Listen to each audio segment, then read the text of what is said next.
Yes, I'll talk about the BBC situation, if that's what you'd like to do. Yeah. Is that what you'd like? Yes. Yeah. Well, in the case of the BBC, of course, all this story would have been in the public domain had the BBC not allowed themselves to be bullied by the powers that be, who were terrified of the story coming out.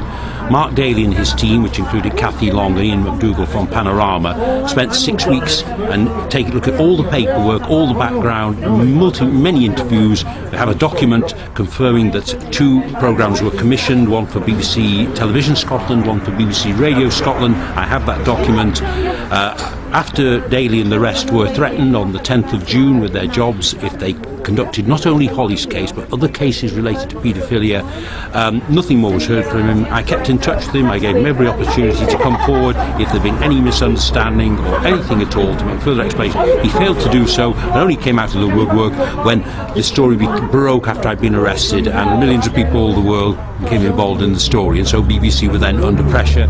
Mark Daly then said that it's down to him, it was his decision alone not to go ahead with the story. I think it's a complete nonsense, and I've also had some reliable information, which I hope is correct, is that the story, having got so far as it did with the BBC, could not have been pulled from a mere reporter, which is what Mark Daly had. It had to be pulled at least editorial level. Something from the top. Absolutely. And is he revealing? Is obviously failing to reveal who might be put in pressure? Yes, I think he's under pressure to take this on his own bat, otherwise there'd be more trouble, you know. Yeah. So I've no doubt that this conspiracy and this pressure on people on the BBC to keep their mouths shut, I say, not over Holly's case, not only just for Holly's case, but other cases of paedophilia, which Mark and his team told me about recurring in Scotland. It's all been, there's all this enormous pressure to hush it up, because the can of worms, once opened, can't put the lid back on again. Sure. And that's how bad it is. Sure.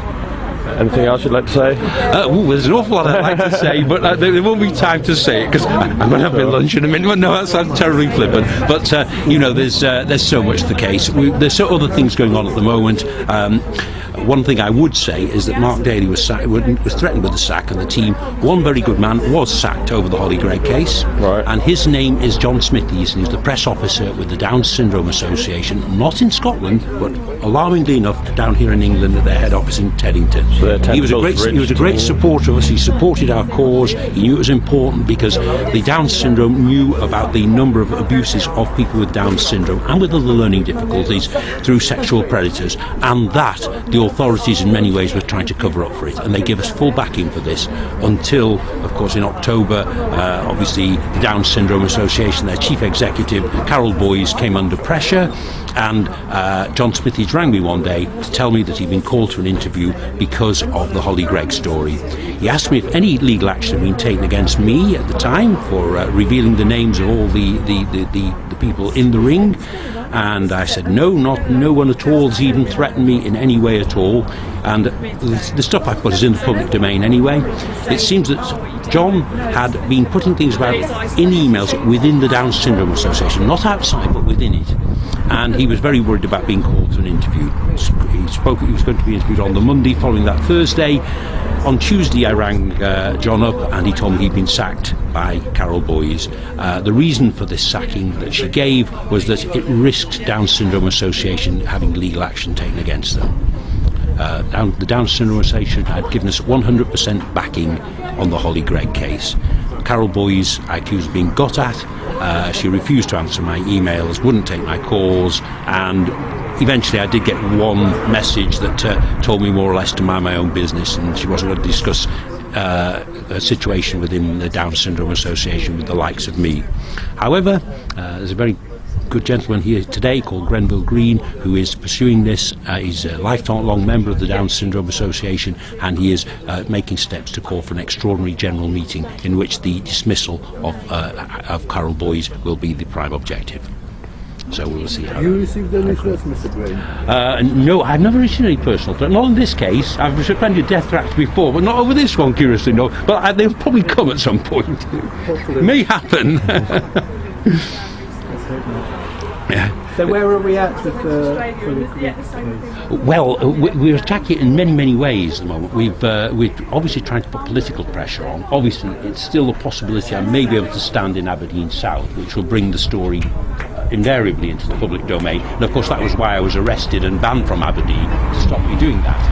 But there are lots of people who are trying to help in a way in that area anyway. But we want to bring it as a national. It's a national case. It's not something that the other members of Parliament can actually say, oh, this is just a local minor difficulty in Aberdeen. It's a national story. Do you think it's absolutely huge? I think it's the tip of the iceberg. Obviously, I can only talk about the Holly Greig case. I can't speak conclusively about anything else, but I have been led to believe that there are connections with all sorts of other dreadful cases in which there's been all kinds of attempts to hush things up. The Dunblane one is actually one that springs to mind immediately, but obviously that's not my case, but I've been told that there are connections. And what politicians do you think all this can link to? Politicians, I don't know. The only politician who can be definitely linked to, well, the politicians who can be definitely linked to are the Lord Advocate of Scotland, Elisha Angelini, who we can conclusively prove through written documents has lied about her role in the case. And also we can show that the leading members of the Scottish National Party who are governing Scotland at the moment, Alex Salmond, the First Minister, and Kenny McCaskill, the Justice Minister, are heavily involved in this case. They've been told a long time ago, and we've presented the documents to show that the Lord Advocate in their government, member of their government, had been lying over this particular case. And I suggested back in the summer the only possibility was actually to dismiss the Lord Advocate and call for a public independent inquiry into the case. Why do you think Alex Salmond is linked? Well, Alex Salmond is linked because he knows about it and has done nothing about it. He knows the Lord Advocate has lied, and lied repeatedly over this terribly serious case. I can only assume, only on the basis of what people have told me, again, it's pure speculation. But when the Holly Greig case first came up, it coincided with the problem with the Lockerbie case, the El Magrabi case. And my understanding from people who are good enough to give me hopefully accurate inside information was that he saw he had two major scandals on his hands at the same time. One he could do very little about because of all the massive international pressure. The other one that just consists of two ladies living in Shropshire, one with Down syndrome and some chap in Cheshire who nobody ever heard of. Why should he worry about that? So not to get involved in that case. He thought he could suppress it. But so you don't think he's a paedophile? No, I've nothing to support that. I've nothing to support that. But he is certainly actively, not just turning a blind eye, but actively supporting sex crime against children in Scotland. That is a fact. How is he supporting it? Why he's supporting it by preventing the stories from coming out. By supporting his Lord Advocate, he is in fact supporting the continuation of crimes against children in Scotland. Obviously all this could be brought to a head if it came into the public domain and an inquiry was opened, but he will not do that. He's also supporting a cover-up for a murder as well, I should add. That's another suit. Were they your Anne's brother. Anne's brother, yes, Anne's brother, who was murdered on the 17th of November 1997 on a little side road just outside Aberdeen. Even our opponents, the solicitors acting for the sheriff, whose name I can't give, has on a public document has referred to it as a murder. Not an alleged murder, not a murder with inverted commas around it, but as a murder. And there's little doubt on the evidence that we have and the motive and everything else that a full public inquiry should be called into the murder of Robert David Greig, or Roy Greig as he was known.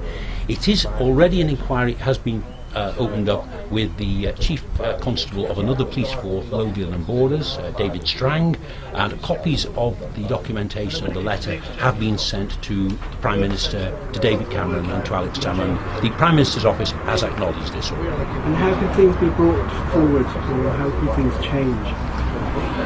That's a tough one because so many people are involved in these, not only this case but other cases as well, and obviously a great deal of great number of people in very, very high positions are going to be in real trouble over this. So every effort will be due to suppress it.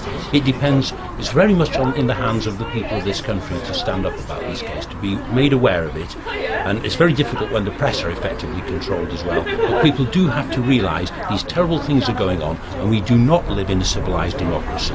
We've really got to take steps ourselves.